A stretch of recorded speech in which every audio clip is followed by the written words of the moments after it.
Shalom, selamat siang Bapak Ibu sekalian. Kami atas nama Badan Koordinasi Umat Kristen RSPP mengajak Bapak Ibu untuk bersama-sama memuji Tuhan dan mendengarkan firman yang melalui hamba yang telah diutus olehnya untuk kita semua. Sebelum itu, mari kita tundukkan kepala dan berdoa. Allah Bapa yang kami sembah di dalam nama Yesus Kristus, Tuhan dan Juru Selamat kami yang hidup.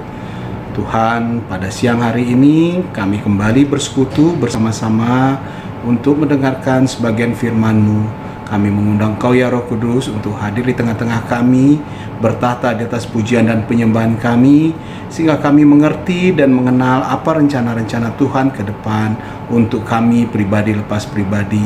Kami menyiapkan hati dan pikiran kami, ya Roh Kudus, Kaulah yang menguasainya, sehingga tidak ada roh-roh apapun yang ingin mengganggu kami di dalam mendengarkan firman-Mu. Di dalam nama Yesus Kristus kami alaskan doa dan ucapan syukur kami ini. Amin. Mari kita mau siapkan hati kita bersama-sama kita memuji Tuhan. Bapakku, persembahkan tubuhku sebagai persembahan yang hidup. Bapa, ku persembahkan tubuhku sebagai persembahan yang hidup, kudus, dan yang berkenan padamu, sebagai ibadah yang sejati. Bapa, ku persembahkan tubuhku sebagai persembahan yang hidup, kudus, dan yang berkenan padamu, sebagai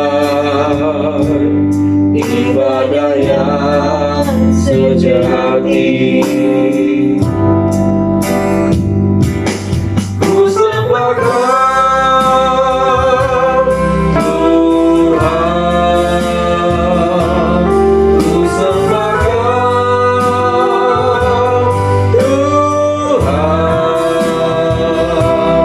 ku serahkan hidupku kepadamu untuk kemuliaan nama-Mu. Bapa, ku persembahkan tubuhku sebagai persembahan yang hidup, kudus, dan yang berkenan padamu, sebagai ibadah yang sejati. Ku sembahkan Tuhan, ku sembahkan Tuhan, ku serahkan hidupku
Saudari dan saudara terkasih, kembali kita berjumpa dalam ibadah online yang diselenggarakan oleh Bakor Unkris Rumah Sakit Pertamina Pusat Jakarta. Pada pertemuan ini kita bersama-sama akan memadu hati kita dan secara khusus berdoa untuk saudara-saudari kita yang sakit. Sebelumnya, mari bersama-sama kita berdoa mohon penerangan dan inspirasi dari Tuhan agar sabda Tuhan yang kita dengar sungguh memberi inspirasi dan menggerakkan hidup kita, khususnya dalam kita mengatasi wabah pandemi yang berkecamuk dewasa ini. Mari kita berdoa. Dalam nama Bapa dan Putra dan Roh Kudus. Amin. Allah yang Maha Kasih di surga, kami bersyukur kepadamu karena Engkau tidak pernah meninggalkan kami. Engkau selalu menyertai kami. Engkau memang tidak menjanjikan kepada kami bahwa jalan hidup kami akan selalu mulus, tetapi Engkau menjanjikan penyertaan-Mu yang tak pernah henti-hentinya. Dan Engkau memberikan melalui penyertaan-Mu itu kekuatan-Mu, agar kami dapat menghadapi situasi-situasi bahkan yang tidak mengenakkan, segala bahaya, segala bencana, termasuk wabah pandemi COVID-19 yang baru kami hadapi ini. Dan dalam kekuatan-Mu itulah kami justru semakin dikuatkan dan diteguhkan, dan oleh karena kami berani menghadapi wabah dan pandemi ini, kami semakin dikuatkan, disempurnakan menjadi manusia-manusia beriman yang semakin dewasa. Maka ya Tuhan, kami mohon berkat, rahmat, dan pencurahan Roh-Mu agar kami dapat mendengarkan sabda-Mu dan dapat tidak hanya menjadi pendengar tetapi menjadi pelaku sabda-Mu, mewartakan kabar gembira dalam tingkah laku hidup kami, agar semakin banyak orang menemukan cahaya di tengah kegelapan pandemi COVID-19 ini. Ini semua kami sampaikan kepadamu dalam nama Kristus, Tuhan dan pengantara kami, yang bersama Diko dalam persekutuan Roh Kudus hidup dan berkuasa Allah sepanjang segala masa. Amin. Dalam nama Bapa dan Putra dan Roh Kudus. Amin.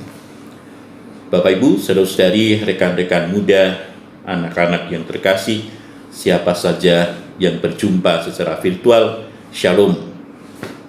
Sukacita bagi Anda semua.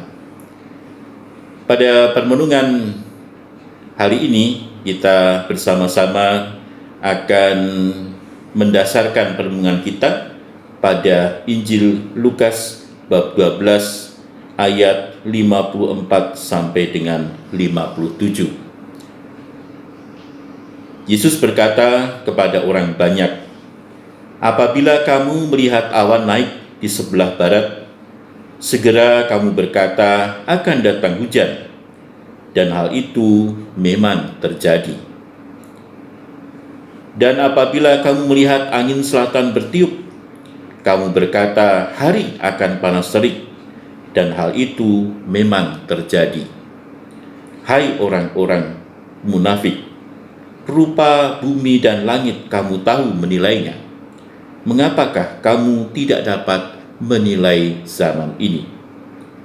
Dan mengapakah engkau juga tidak memutuskan sendiri apa yang benar?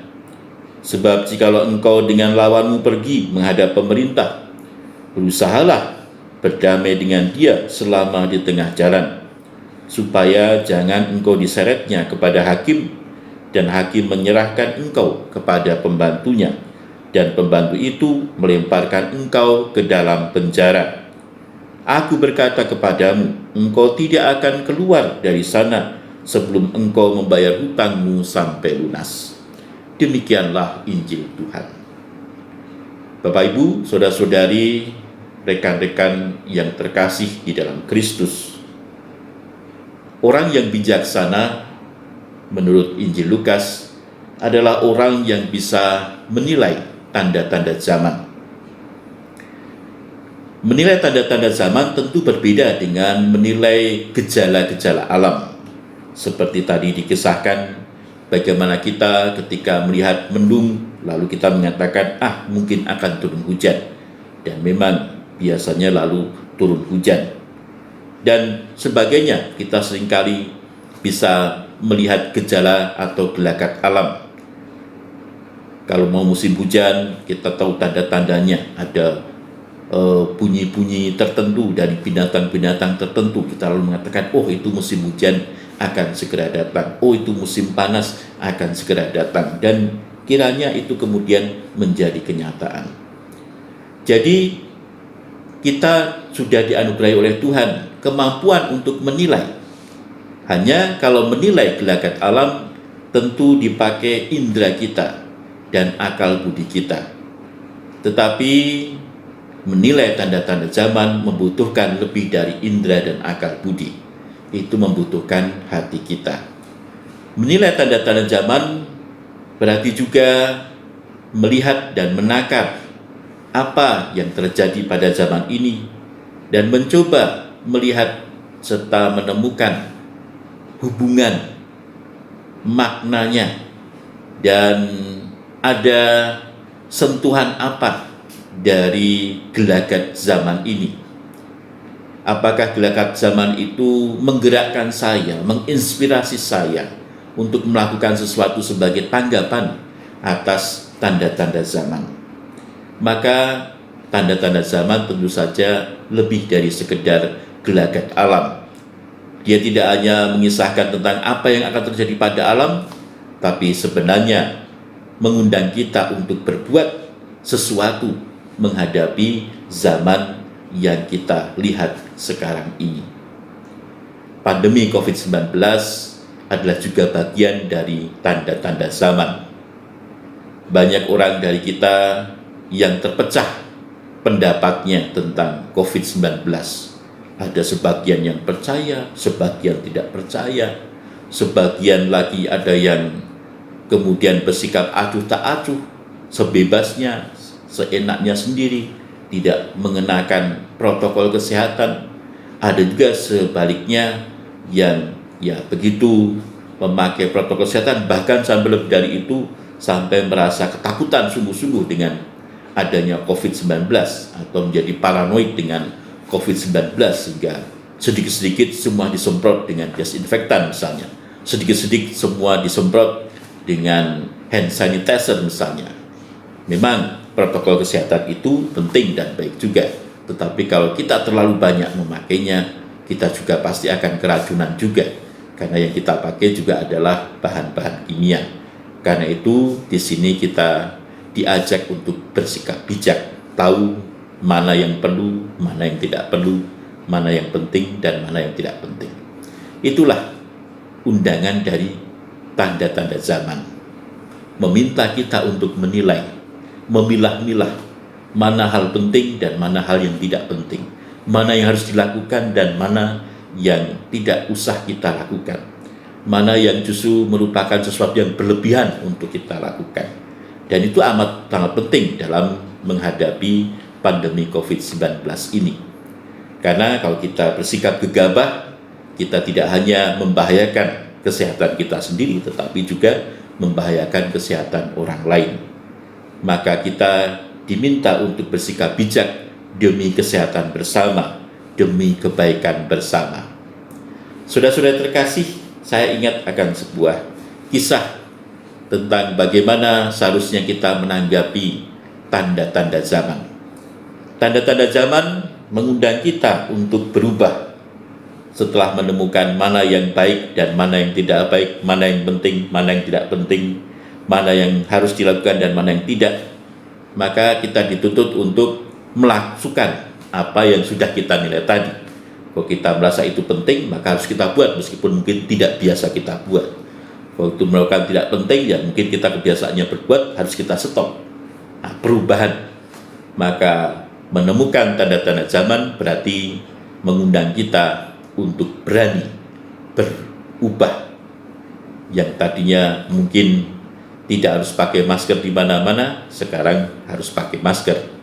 Yang mungkin tadinya mencuci tangan cukup sebelum makan, sekarang mungkin harus lebih sering lagi. Itu perlu perubahan dan itu perlu pembiasaan, perlu sesuatu yang harus kita jadikan sebuah tradisi yang baru atau orang sebut sebagai new normal, kebiasaan yang baru. Nah, dalam menanggapi perubahan-perubahan yang menuntut juga pertobatan hati kita ini, maka ada banyak sikap orang yang bisa terjadi dengan demikian. Ya, saya mengisahkan perumpamanya dengan bagaimana perubahan itu melalui 3 benda, yaitu ubi, telur, dan kopi. Bagaimana orang menanggapi perubahan-perubahan yang terjadi, tanda-tanda zaman yang dia lihat, itu bisa seperti ubi, bisa seperti telur, dan bisa seperti kopi. Kita menjadi pribadi-pribadi seperti ubi. Ketika, kalau kita lihat ubi itu sebelum dipanasi itu keras, tapi begitu dipanasi lembek. Demikian juga ketika orang menghadapi tantangan, menghadapi bahaya, seperti juga pandemi ini, orang yang mungkin tadinya bersikap keras, berprinsip tegas, lalu kemudian karena kecewa, karena tidak tahan, lalu ya sudahlah, apa sajalah apa maunya, lalu kemudian menjadi lembek, menjadi loyo, menjadi patah semangat. Mungkin karena terlalu bosan di rumah, lalu menjadi kemudian karena jemu, lalu kemudian tidak mau tahu ya, kemudian ya menjadi kecewa dan sebagainya, hidup tidak lagi bersemangat. Nah, itu seperti ubi yang tadinya keras, bagus, berprinsip, tapi lama-lama lalu menjadi lembek, loyo, tidak bersemangat. Tapi sebaliknya ada juga orang yang seperti telur. Telur itu di dalamnya ketika belum dipanasi cair, tapi begitu dipanasi dia lalu mengeras. Ada orang-orang yang kita menghadapi bahaya yang tadinya lemah lembut, yang tadinya gampang untuk percaya pada orang lain, yang tadinya murah hati, lalu menghadapi penderitaan, menghadapi pandemi COVID ini dengan berbagai tantangannya, lalu menjadi orang yang keras, menjadi tidak gampang lagi percaya, karena mungkin banyak orang menipu, meminta sumbangan, lalu dia merasa tertipu dan kemudian, saya tidak mau tahu lagi dengan kebutuhan orang lain. Lalu stop, pokoknya ada apa-apa saya tidak mau tahu. Yang tadinya murah hati lalu menjadi pelit, yang tadinya bisa percaya pada orang lain menjadi curiga, jangan-jangan dia menipu, jangan-jangan dia mau mengambil keuntungan dan sebagainya. Itulah kalau orang jadi pribadi seperti telur yang tadinya lemah lembut menjadi keras hati. Nah, kita diajak sebenarnya menjadi seperti kopi. Bagaimana kopi itu? Kopi itu sebelum dipanasi memang berbentuk biji yang keras, punya prinsip ya.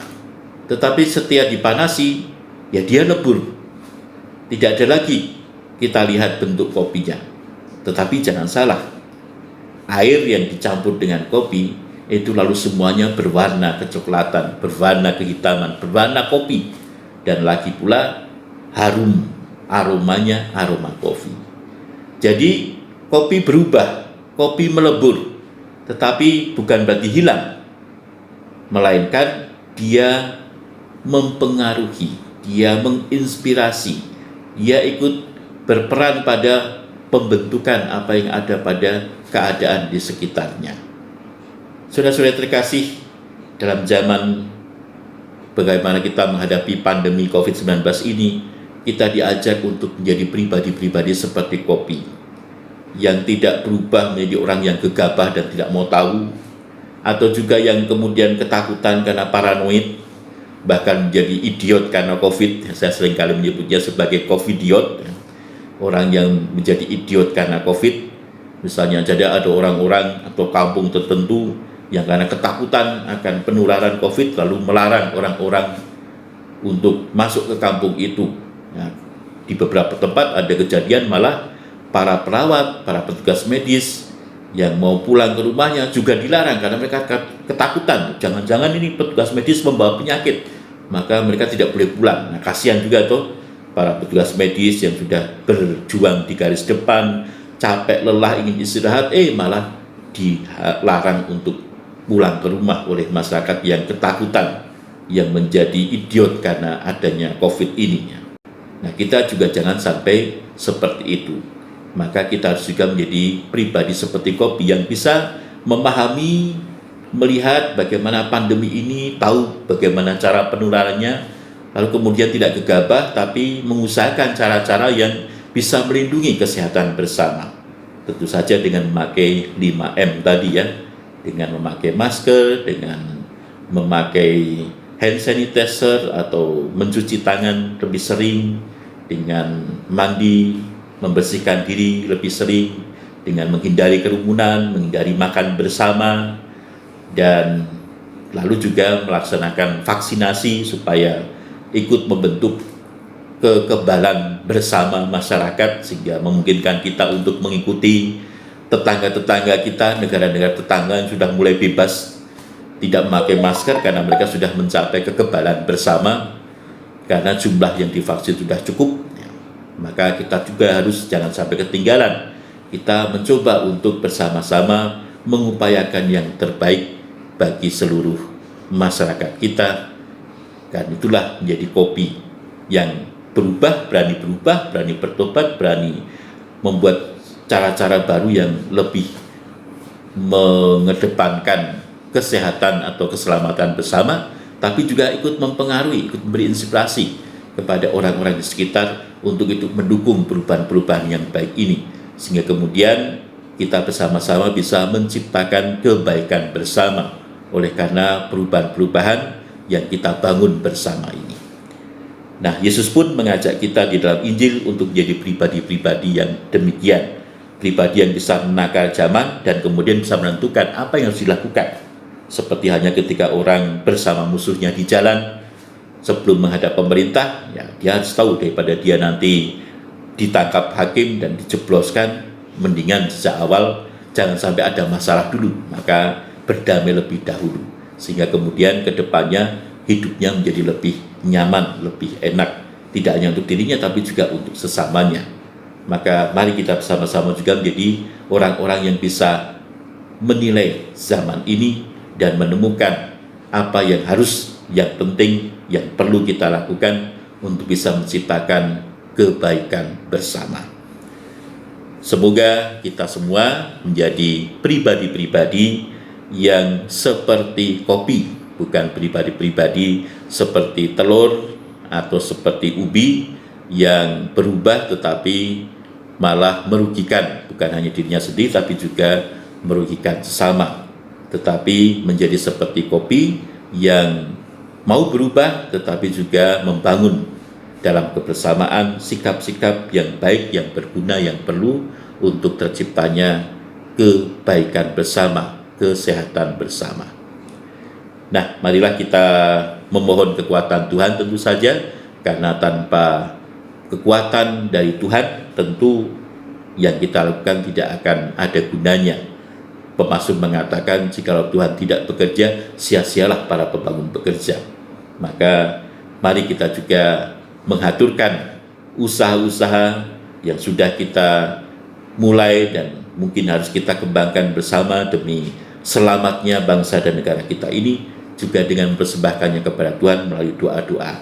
Untuk itu, mari kita bersama-sama memasuki doa untuk mendoakan persembahan kita dan juga mendoakan orang-orang yang perlu kita doakan. Mari sambil memberikan persembahan hati kita, kita juga membantu siapa saja yang membutuhkan bantuan kita, agar kita juga menjadi tangan-tangan Tuhan untuk mewartakan kebaikan. Untuk itu mari kita berdoa. Allah Bapa yang Maha Kasih di surga, kami bersyukur atas kekuatan dan juga atas anugerah-Mu yang boleh kami nikmati dalam hidup. Kami sadar bahwa apa yang Kau berikan kepada kami bukanlah untuk menjadi milik kami saja. Itu semua Kau titipkan agar ketika kami menemukan orang yang lebih berhak, yang lebih membutuhkan, karena lebih memerlukannya daripada kami pun dapat berbagi kepadanya, sehingga apa yang Kau berikan itu menjadi berguna bukan hanya bagi kepentingan kami sendiri, tapi juga bagi kepentingan bersama, kepentingan banyak orang, seperti Engkau sendiri menghendaki agar semakin banyak orang selamat, semakin banyak orang bahagia. Maka lihatlah ya Tuhan persembahan kami ini Jangan melihat besarnya, tapi lihatlah hati kami yang terus ikhlas mempersembahkan diri kami kepadamu dalam rupa persembahan materi, persembahan lainnya yang kami tunjukkan dalam ibadah online hari ini. Semoga Engkau menerima persembahan ini dan juga persembahan kami semua, dan semoga Engkau memberkatinya serta mendatangkan bagi kami kegembiraan, sukacita, kesehatan, dan juga kebahagiaan dalam hidup kami. Tuhan, tak lupa kami juga berdoa secara istimewa untuk para pengurus dan anggota Bakor Umkris Rumah Sakit Pertamina Pusat. Semoga kerjasama, koordinasi, kolaborasi yang selama ini sudah dijalin di dalam Bakor Umkris RSPP sungguh-sungguh menginspirasi kami untuk bergiat dalam bersama-sama digerakkan oleh iman akan Engkau dan juga dikuatkan oleh cinta kasih-Mu. Kami pun bisa mengasihi sesama dengan melaksanakan pelayanan-pelayanan seperti yang telah kami laksanakan di dalam koordinasi dengan Bakor Umkris RSPP. Dan secara khusus kami juga berdoa untuk semua pasien-pasien yang percaya, yang beriman kepadamu, yang dirawat di Rumah Sakit Pertamina Pusat. Semoga seperti Engkau dulu menjamah orang-orang yang sakit dan menyembuhkan, maka semoga Engkau juga melalui ibadah online ini menjamah saudara-saudara kami yang sakit dan menyembuhkan mereka sehingga mereka dapat kembali ke rumah untuk kemudian juga memuji dan memuliakan Engkau dengan perbuatan-perbuatan baik untuk mewartakan kabar gembira dan juga sukacita-Mu. Kami juga berdoa untuk tim pastoral yang mendoakan orang-orang yang sakit setiap hari Senin dan Kamis. Semoga Engkau kobarkan semangat mereka untuk tidak patah semangat, untuk terus-menerus setia mendoakan orang-orang yang perlu didoakan, karena bukan hanya kekuatan jasmani tapi juga kekuatan rohanilah yang membuat kami mampu untuk disembuhkan. Untuk itu semoga berkat kesetiaan saudara-saudara kami di tim pastoral, banyak pasien-pasien juga disembuhkan oleh karena pelayanan doa mereka. Kami juga berdoa untuk ibadah online yang kami laksanakan setiap hari Jumat. Semoga melalui ibadah online ini Engkau menganugerahkan berkat rahmat-Mu, menjamah banyak orang yang mendengar dan merenungkan sabda-Mu, dan juga tergerak untuk menjadi pelaku-pelaku firman yang baik, sehingga kami sungguh-sungguh dapat tidak hanya melihat gelagat alam tetapi juga menilai zaman ini dan menanggapi tanda-tanda zaman dengan tingkah laku, dengan perbuatan, dengan sikap yang perlu agar kerajaan-Mu semakin meluas di seluruh bumi, dan ibadah ini sungguh mengangkat wabah pandemi ini segera berakhir dari bumi kami ini. Kami juga berdoa untuk manajemen RSPP dan manajemen Pertamedika IHC. Semoga mereka Kau anugerahi kesehatan dan juga Kau beri kebijaksanaan sehingga dapat memimpin dan mengerahkan seluruh pelayanan di RSPP ini sehingga dapat semakin bermakna dan berarti bagi kehidupan masyarakat Indonesia yang membutuhkan pelayanan kesehatan, agar dalam bimbingan mereka oleh karena bimbingan-Mu sendiri, mereka dapat mengantarkan Rumah Sakit Pertamina Pusat ini sebagai rumah sakit yang unggul, yang sungguh melayani umat dan masyarakat Indonesia dan membawa Indonesia pada tingkat kesehatan yang lebih baik lagi. Tak lupa kami juga berdoa bagi para pimpinan gereja dimanapun berada, khususnya di negeri kami ini. Semoga mereka sungguh-sungguh menjadi gembala yang murah hati, gembala yang baik bagi jemaat yang Kau percayakan pada mereka, agar di saat-saat sulit seperti ini jemaat menemukan cahaya di tengah kegelapan, menemukan bintang kejora di tengah suramnya malam dan dapat menemukan solusi dari setiap permasalahan yang timbul akibat wabah pandemi ini. Akhirnya ya Tuhan, kami mohon untuk pemerintah, bangsa dan negara kami, semoga mereka memberi kesehatan dan kebijaksanaan agar semakin berpadu, bekerja keras, berupaya agar dapat membawa bangsa kami ini lepas dari wabah pandemi dan kemudian dapat juga selamat dari kehancuran dan terpuruknya ekonomi kami, sehingga kami pun bisa sedikit demi sedikit tetapi melangkah pasti untuk mencapai dan mewujudkan cita-cita para pahlawan kami untuk mewujudkan kesejahteraan umum, mewujudkan Indonesia yang lebih baik, Indonesia yang lebih makmur. Inilah ya Tuhan doa-doa kami yang kami panjatkan kehadirat-Mu dengan penuh kepercayaan bahwa Engkau akan mengabulkannya, karena Engkaulah yang dapat memberikan yang terbaik bagi kami. Akhirnya Tuhan, kami mohon berkat-Mu bagi kami semua.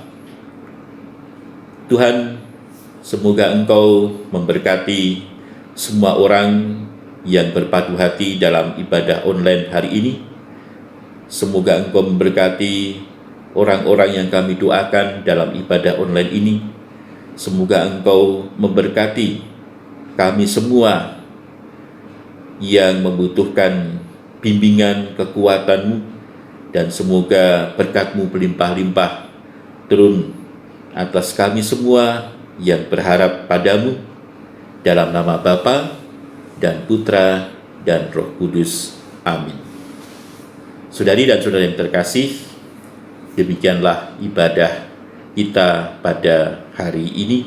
Semoga sabda Tuhan, firman Tuhan yang mengajak kita untuk bisa menilai dan menakar pandemi ini sebagai bagian dari tanda-tanda zaman dan menemukan apa yang perlu dan penting untuk kita lakukan untuk mengatasi pandemi ini, sungguh-sungguh menjadi kekuatan kita untuk bersama-sama seluruh rakyat, seluruh bangsa, kita membawa bangsa kita lepas dari pandemi ini.